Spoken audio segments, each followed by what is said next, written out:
All right, everybody, welcome to episode 2. Today, we're going to be talking about the difference between witchcraft and Wicca, because it's kind of like how a square is a rectangle, but not all rectangles are squares, and kind of the difference, because when people think witchcraft, they think Wicca, and when people think Wicca, they think witchcraft, even though they're not exactly the same.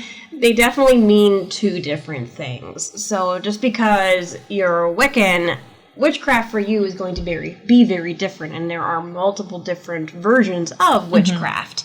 And yeah, that's just it's two different balls of yarn that can easily be intertangled, but they're two different beasts. Yeah. Witchcraft is a very broad term that is, I would think, is essentially like, while rituals and stuff are witchcraft, everything is kind of covered under it. It's definitely along those lines of like an umbrella term that I feel is like different forms of witchcraft are out there that aren't all essentially covered under Wicca, where you have witchcraft that is essentially, black magic where you're cursing people and, throwing hexes and all of these things that, while you can do them, doesn't always fall under that threefold and karmatic law. Whereas, some people that decide that they're just going to do witchcraft don't have those set of rules that they essentially have to follow. They don't have that Wiccan creed, and they don't have the idea of the threefold law behind them, that anything you put out into the universe comes back to you threefold. Witchcraft, especially like in terms that I understand it, is that it's all about bending energy. And being a Wicca, the term itself kind of comes from like an Indo-European word that means a bender or a shifter, and you're shifting your energy and you're bending energy that's already in existence and you're making it turn to something else. That is where the spell work comes in.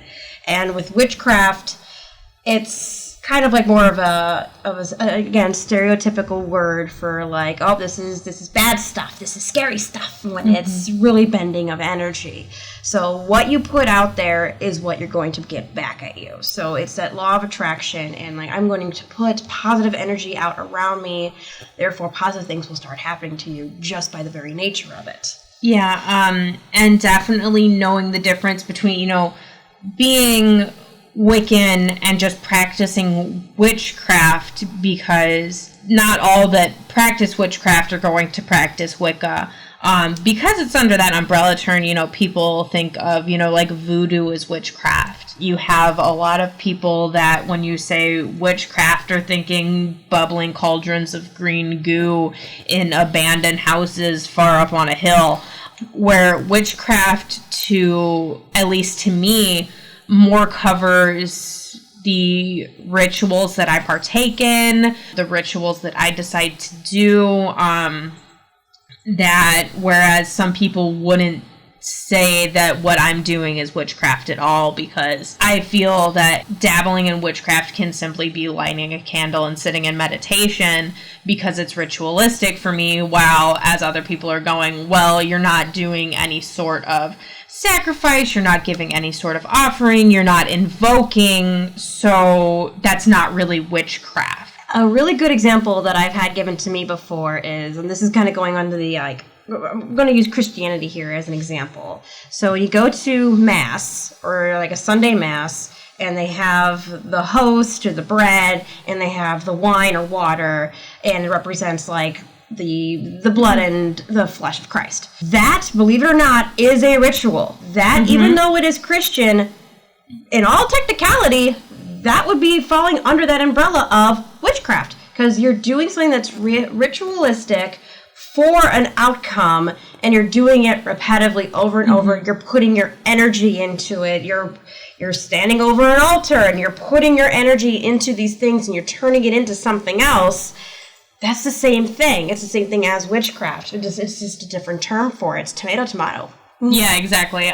that definitely under the, the square is a rectangle, but a rectangle is not always a square, that people seem to believe because it doesn't have bats flying around and bubbling cauldrons and black cats sitting in windows and 127 candles, that it's not witchcraft, or that people will immediately assume, oh, you're Wiccan, you're partaking in witchcraft. But some people may be like, that's not really my style. I believe that there's a god and a goddess, but I'm not big on lighting candles and throwing salt and casting circles and all that. You're more kind of into the, meditative prayer.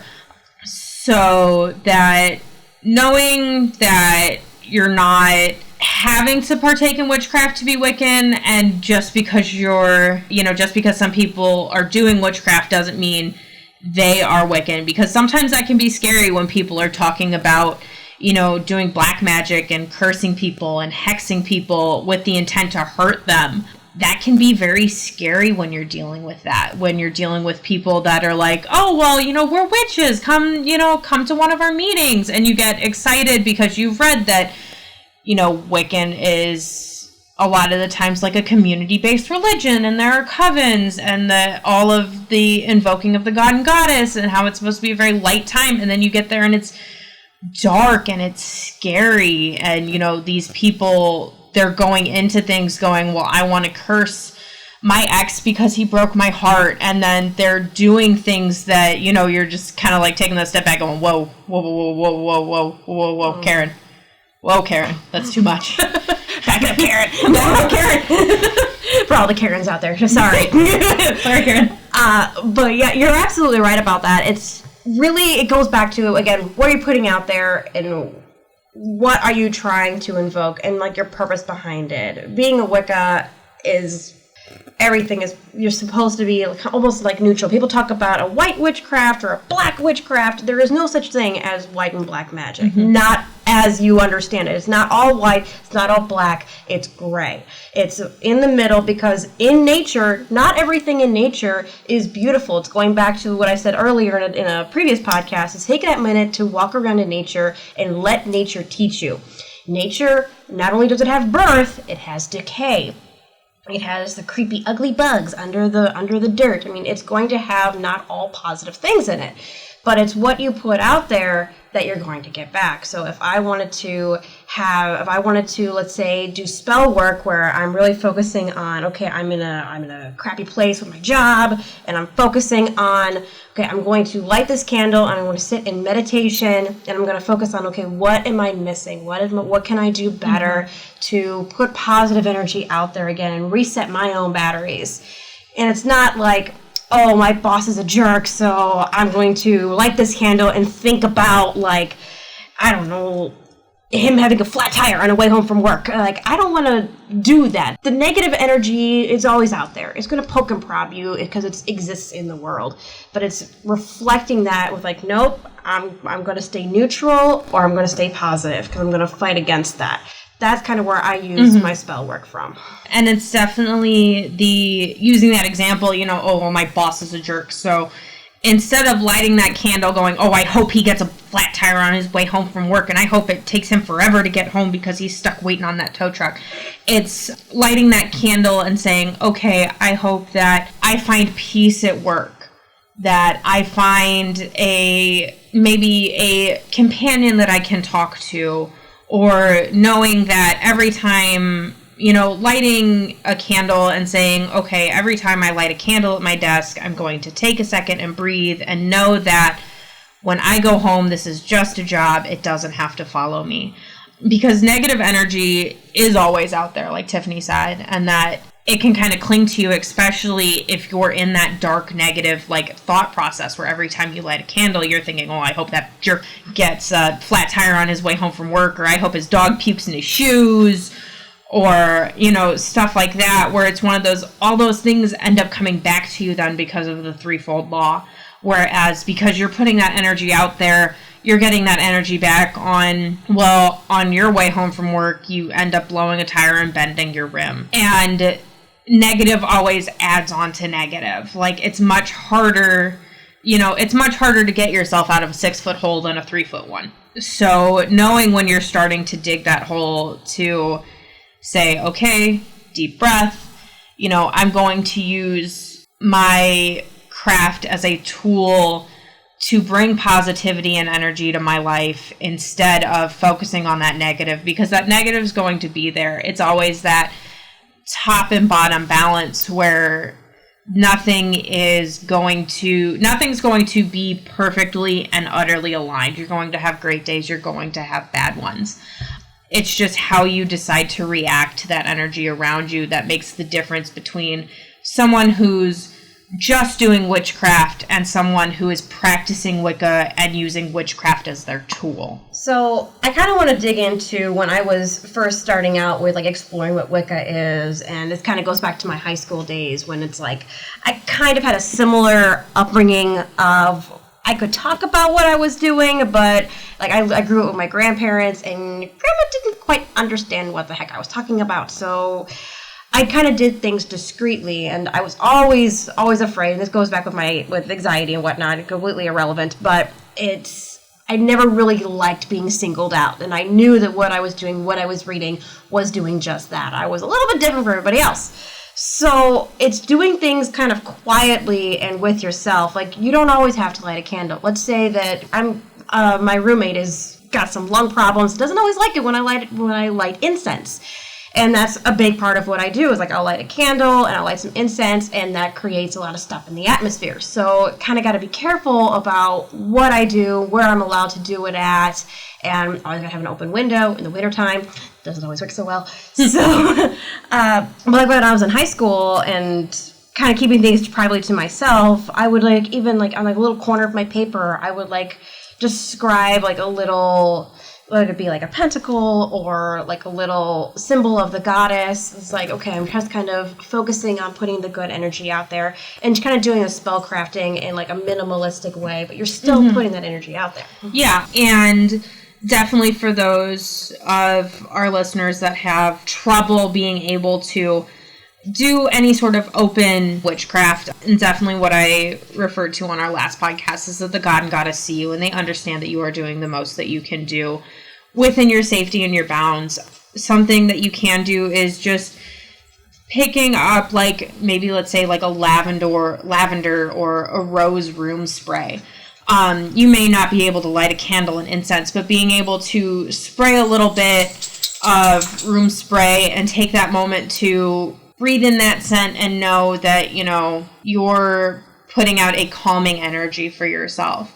You're resetting your energy, getting a set of bells or a broom. Those are things that are traditionally used to break up stagnant energy. So if you're in, if you're still in school and you've got this paper that you're stuck on and you can't seem to get past page 2 and it needs to be a 10-page paper and you just can't seem to focus or whatever, just taking that second to, just purchasing just a little itty-bitty bell and, taking a second to ring it a couple times and understand that energy is rippling out and waving off stagnant energy, or just getting, a broom, a handheld vacuum, things that, mom and dad might be like, oh, he or she is vacuuming his room. Great. And you can use that as a moment of witchcraft to symbolize that you're breaking up stagnant energy.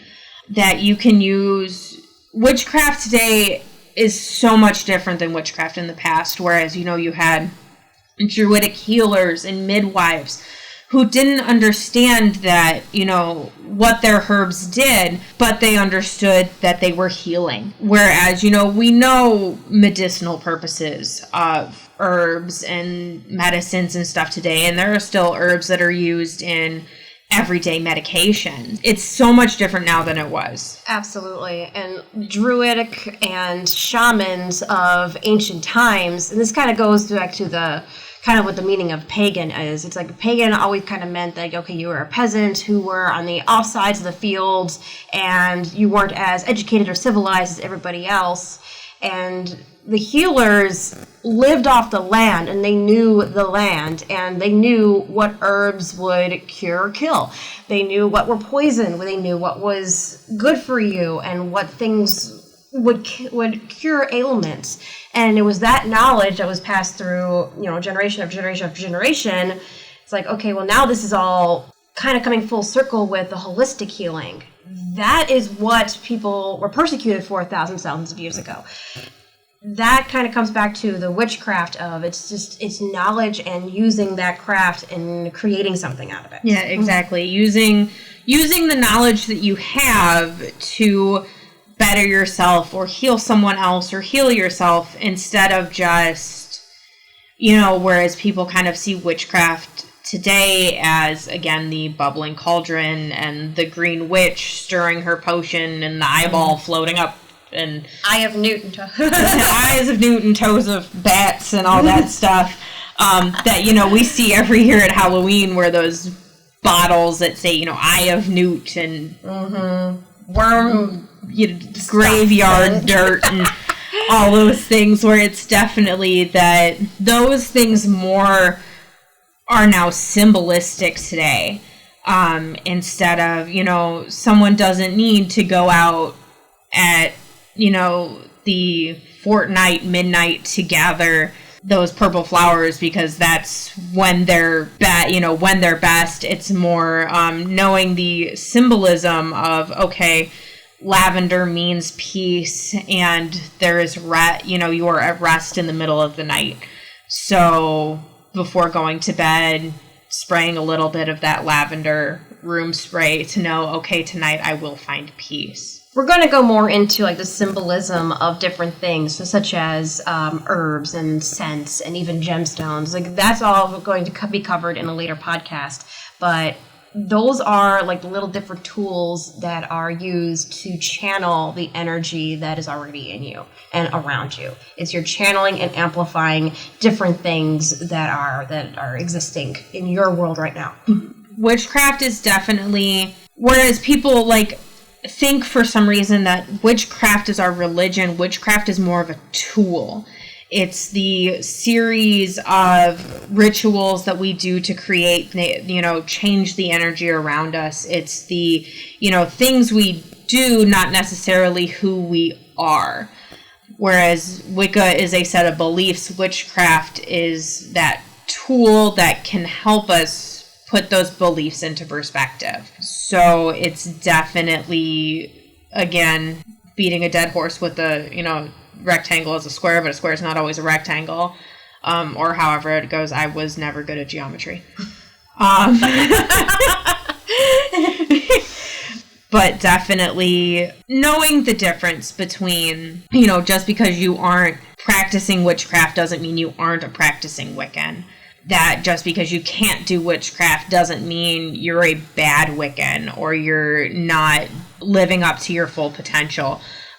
Because witchcraft is used so to, definitely we have, stuff today where it's one of those that they're the post on Tumblr that where it's to charge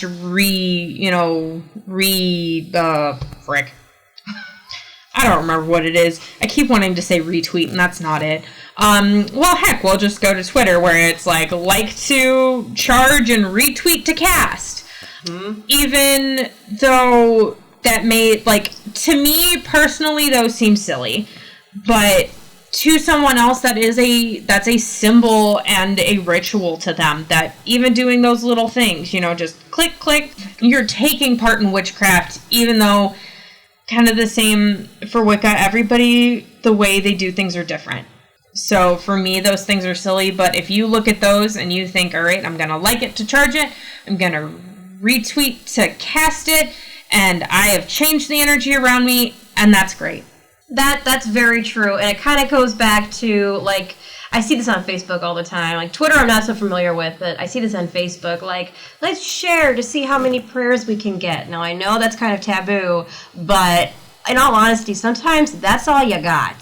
Sometimes that is really, all I can do is, reshare this, and this is, what the energy I want to put out there. That with social media, that's gives us a tool, an extra part of that tool to really project what we want to put in the world and who we want to be. So, but I wanted to say, I kind of lost track of my thought. I'm sorry. The fairies took it. Yeah, they did. The fairies came and took it and flew away. Crap. I can't remember what I was going to say, but I was holding on to it too. It's okay. Sorry. It'll come back to me. Hopefully the fairies will bring Tiffany her thought back. Yes. But that Wicca and witchcraft are different and yet one and the same. That knowing what tools you have to continue to learn. You have there's always those books at Barnes & Noble. That's what I was going to say. That you do have to be kind of careful on, because I remember I read it in a book once, and I don't remember what book, and I'm sure somebody's going to either tweet at our podcast page or email us or something that they'll let me know, and thank you. They referred to the kind of movement of these witches and stuff as fluffy bunnies that want to do all of the fun stuff but don't want to put the work into it. And that is where kind of the difference between witchcraft and Wicca is. That Wicca has the term where a lot of covens and stuff, you have to study for a year and a day. You have to before you're even considered a full witch. You're still always either a witchling or you're studying. And that is one of those, the people are like, okay, for this true love spell, I'm going to boil rose water under a full moon and then throw it at my cat. And if my cat hisses at me twice, I will find love. Like, those are the things. Please don't endanger your pets or familiars or anything. This is not a real thing. Do not throw boiling rose water at cats. Please don't harm any animals in name of this podcast.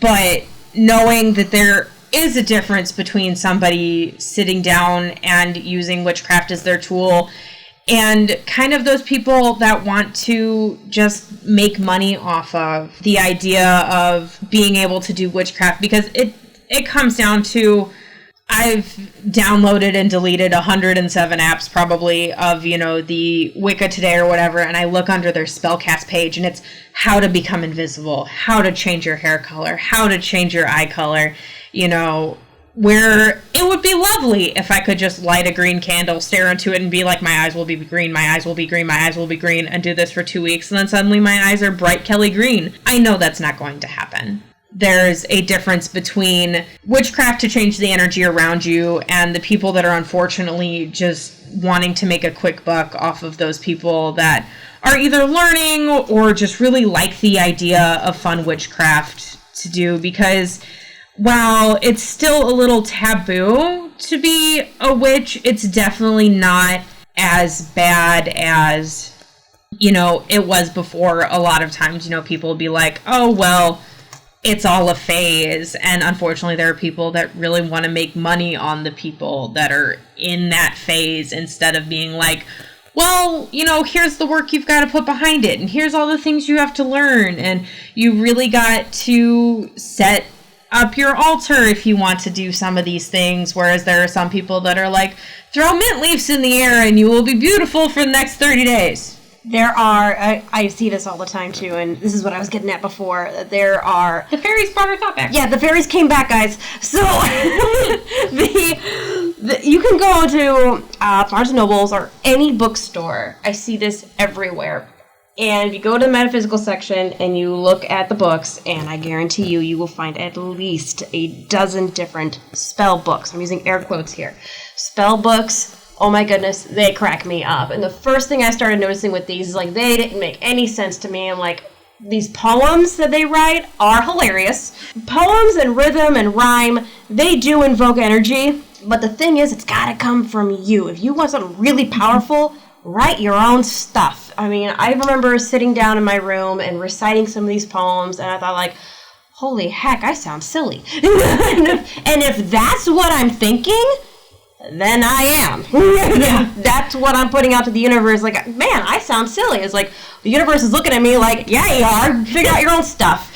Yeah, and it's definitely never a bad thing, because there are definitely spell books that are out there that are like, here are steps to doing things. Here are things that are commonly used in these kind of spells that definitely set you off on the right foot, but there's always going to be that strength of you creating it. And while a lot of things I read said like spells have to be considered rhymes or they're not as powerful, which is silly because it's the energy that you put behind it. While it's easier to make something repetitive if it rhymes, to really let your mind kind of go and just be the strength and energy behind it because it is rhyming. I don't tend to rhyme things because I'm bad at rhyming. That's exactly it. And it's like, oh, you have to stand in this position, or you have to walk north 3 paces, turn left, walk another 3 paces, and turn around and stand on 1 foot and hop around a couple times.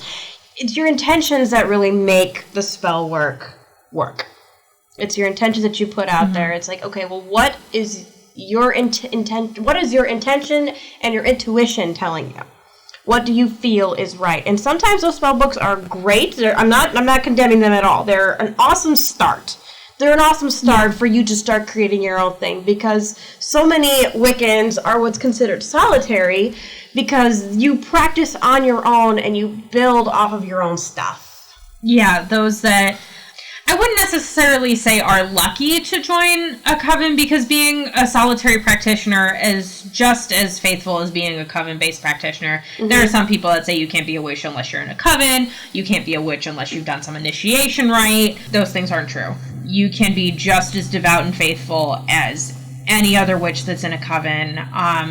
I just feel that people that are in covens are a little luckier because they have those that are older than them that have been in, I'd say, essentially like the system longer, that have had teachers from them and teachers before them that have all this wisdom from, passed through their lives. Whereas a solitary practitioner, that's a lot harder to find because you don't have the person around the corner that's willing to teach you everything. You're definitely a little more on your own. So you have to be careful about the information you're finding. If you're reading something and immediately you think that's not right or that seems silly, it's because it probably is. Exactly. And if you feel like, oh, I could be doing better than this, or hey, maybe I should be doing my own stuff, that's what you should be doing. Because again, I'm saying this again, it's your journey. This is your path. This is what you feel like you're being guided to do. And definitely, thanks to the internet and social media and all these things, something I have learned that is out there that definitely started helping me is that you can YouTube guided meditations. Yes. That people have already set up, that they sat down and recorded, that are really great just on the fact that, doing a guided meditation is witchcraft. You don't have to light a candle. You're just one of those and those are things that you can put in a pair of earbuds or have a set of headphones. And as long as you have a connection to the internet, you can sit down and just listen to those things. And it's something that can be done in safety. Mm-hmm. Because, opening up a YouTube app, you can search guided meditations, you can listen to one. If you have the feeling that you're unsafe, you just have to close the app and it's gone. Exactly. And so many different faiths and different paths use meditation. Oh, yeah. It's not just Wicca. Everyone uses meditation. Mm-hmm. Prayer of any kind is a form of meditation. Mm-hmm. Which is helpful for those of our listeners that don't have the chance to, that can't. I'm very thankful that I can play, music on at full blast and sit in front of my altar and just meditate. Where there was a time where I was, sitting with my phone tucked up and listening to guided meditations that I knew, thankfully, were something that if for some reason, my parents were knocking at my door, I could just close it if they had the need, if they decided, hey, what's on your phone? Because it's gone. Thankfully, today there is a lot of ways to, even though, a browser has a web history, if you feel like you're unsafe, you can delete it. You can always search it up again, which is great for those that don't always have the chance to be able to learn freely. Yeah. There is a lot, like you said, social media and the internet being so open, like we carry around a small computer on our phones now, at least most of society does. Yeah. And like everything is literally at your fingertips, and everything can be like, there's a lot of information out there that's available that wasn't even 10 years ago or 13 years ago. And like when I was starting, I didn't have the internet because I lived with my grandparents and the computer was the devil. I couldn't have anything, so I didn't really start learning until I was already out there in the world. And like, okay, what can I look into now? And the internet is an awesome start because you can get so much history and so much information. Mm-hmm. And, you know, those that don't have internet, if you have access to a library, it's, you know, simply that easy because I remember being able to go to the library and being able to take out my books and sit at a table, and I was able to just kind of blend in with the crowd. Nobody asked me, you know, what are you working on? Are your parents approving of that? And da-da-da, because they just saw a girl that was surrounded by a stack of books and just feverishly writing things down into a notebook.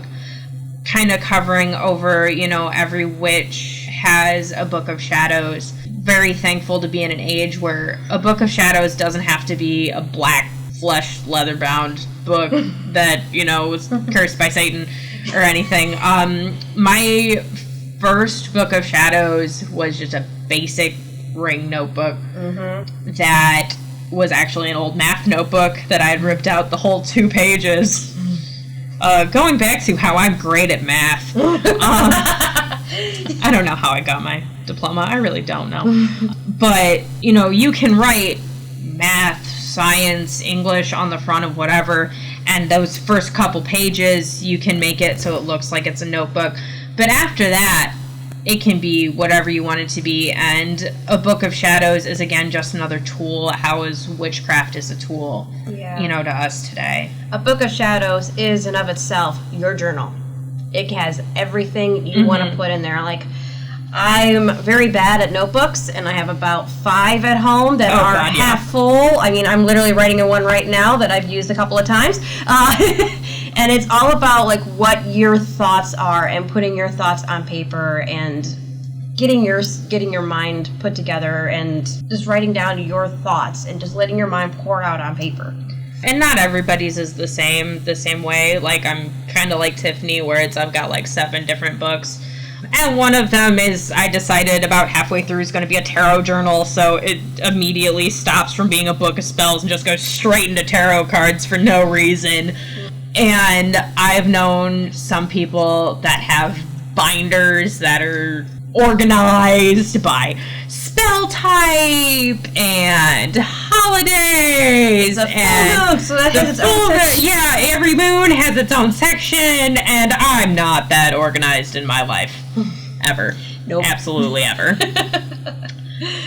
But it's, I guess, pouring your stuff out on paper, and like that is to me the first step into, if I'm going to do any kind of witchcraft, it's like, okay, well, what are my intentions? What are the things that I can do? What feels right? And going back to the poem stuff, it is kind of a powerful way to do it because it's getting your words together and it's making your thoughts deliberate. Yeah, so I think that definitely covers through a very long and, thinking back now, mildly probably confusing stream of thought. Probably. But definitely, hopefully we covered the differences between witchcraft and Wicca and how, you know, while they are the same, they're also different. That hopefully covers the definite basics. If you guys want a more in-depth history of witchcraft and how it applies to Wicca, please let us know. We do have a Twitter, Instagram, and Facebook. We are From the Closet Podcast. You can contact us there. We will do updates on when we post, and hopefully have just a little bit of fun for you guys there as well. Yeah, always reach us out or reach out to us on From the Broom Closet Podcast at gmail.com. You send us an email and we'll get back to you guys. We love to hear what you guys are doing. Yeah, what you guys have to say, and hopefully not only does this podcast bring you a little bit of new knowledge, but hopefully it brings up discussion. That's also what I hope our podcast gets to do, is that not only are we hopefully teaching someone something new, but those that are learning or have learned, groups that are in covens, people that have created covens on their own, we want to bring the discussion to you and hopefully open it up, that this brings kind of a openness to, what our religion is and what we do, that even if someone who's kind of on the fence about what, is one of those, oh, you're a Wiccan, you're doing witchcraft, you can be like, hey, well, I listened to this podcast and they have this episode on kind of the differences and the similarities between Wicca and witchcraft, on how they, on how it applies to their lives. So why don't we listen to that and then, open up the discussion between all of y'all. So that's what we hope to get out of this. That would be awesome. So thank you for listening, and I think that's all we've got for this one. Be sure to check back with us. We do post new content every other Monday. Thanks, guys. Bye. Bye.